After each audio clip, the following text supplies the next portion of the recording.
Okay, Noel. Just before we this podcast, we'll be talking about the Women's World Cup is starting this coming Thursday. The first game, Ireland versus Australia. On the graphic now, you have the Irish manager Vera Pauw, and we're just going to make a quick word before they went out. There's been a bit of, I don't know, is controversy the right word or media speculation, but first of all, we'll go back to last November when Ireland qualified. The Republic of Ireland qualified. There was a playoff game away in Scotland, so Scotland were at home. It was a winner-take-all match. Ireland won the game. It was a very close game. The Irish goalie put off a great save in from a penalty, but Ireland won the game 1-0. And then they were celebrating inside in the dressing room, and the media came out afterwards and they were kind of knocking or criticising. Can you give me any thoughts on this? Yeah, I think it was caught up in. They sang many songs that night, Paul, and of course the one that they focused on was, of course, a song by the Wolf Tones, Celtic Symphony. It was about, I think it was written initially about the through the streets of Glasgow, and obviously what he saw on the wall, and it was a song written in, I think, for the 100th anniversary of Celtic Football Club, I believe. Look, I'm not gonna.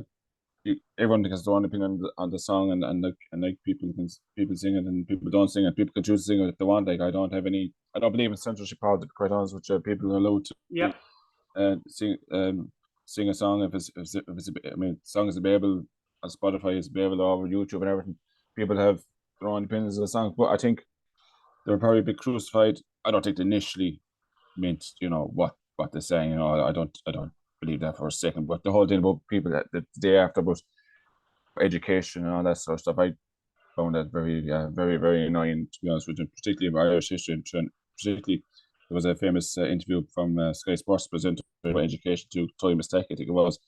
So I think it was all, look, I don't think they meant any malice or anything at all like that at all. I think it was a bit below proportion, to be honest with you, and I think it sort of spoiled a great night. But I think now that they're qualified for the World Cup, they are going to be a bit more scrutinised. So again, no, this is your comment. Yeah, sorry for cutting across your note. Yeah, I have no problem in any sport where you should be you should be criticised is the results on the pitch, good, bad, or indifferent, as the man says. That's what you should be criticised and rightly criticised. And the women's team should get no favours beyond the men's team or any other sporting team at whatever level it's at.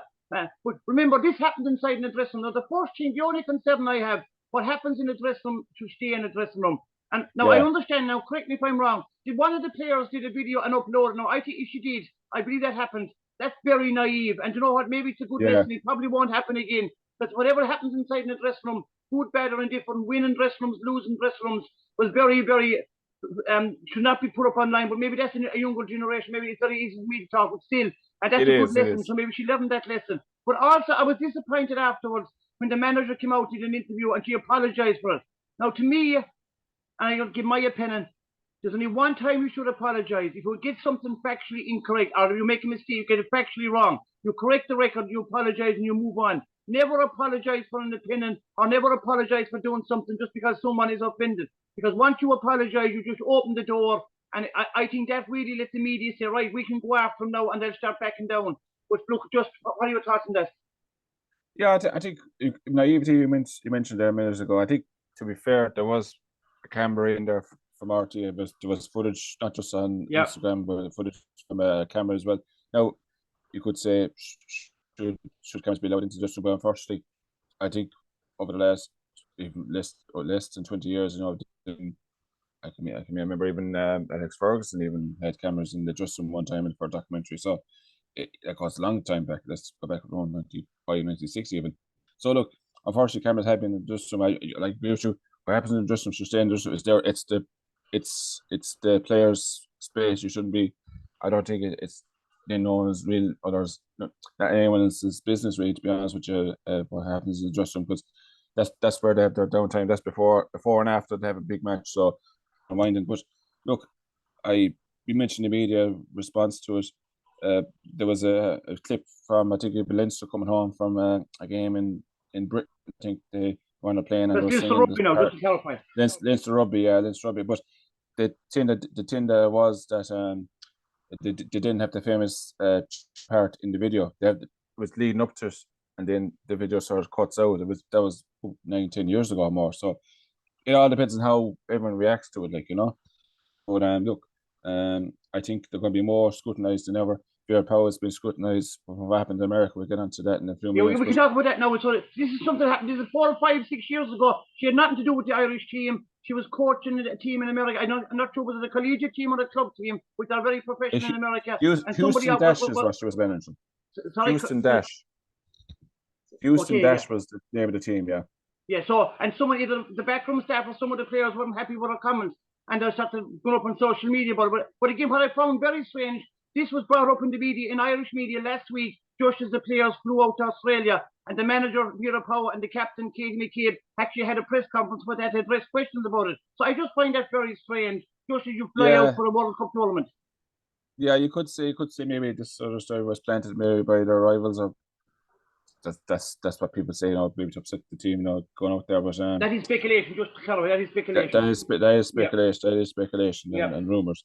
But yeah, it happened before in December, I believe, these allegations of there's like bullying people on about their weight, controlling what they eat, and stuff like that. It was more aggressive than a manager normally should be going into not their private lives, but their lives in general, how they should behave. But what I don't like about it, Paul, is these allegations are from anonymous sources. Yeah. So basically, there's no one putting their name to it. I don't like that.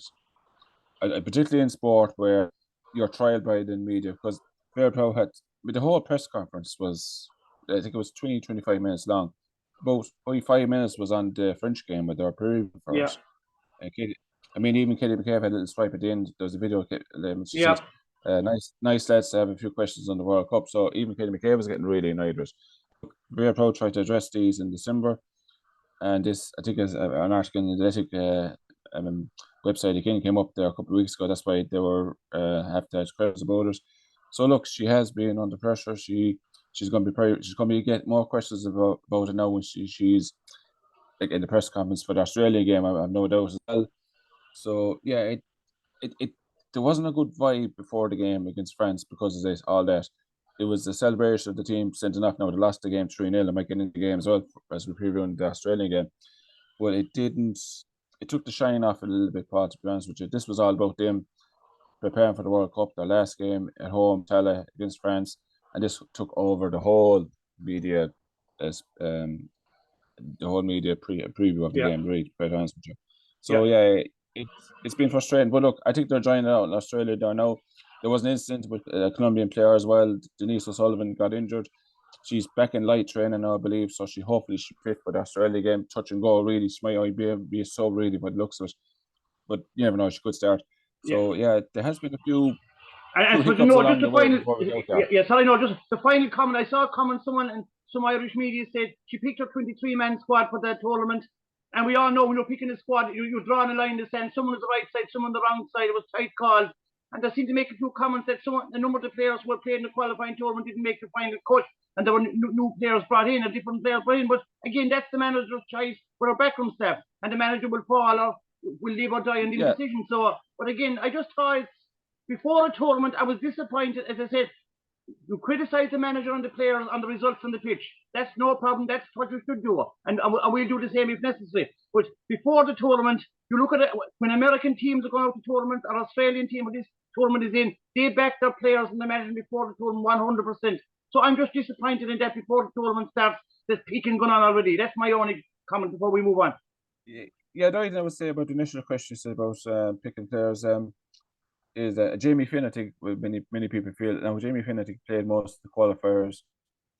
She's at Birmingham City. She's played for numerous times. I think she was a little bit unlucky not to get there, but that's the manager's call. I think Kiernan as well as Liverpool, she was unlucky to lose out. But as you said yourself, Vera Pauw will live or die by her decisions now at the World Cup. She's got 3 games. Hopefully we're still in contention to get out of the group by the last game.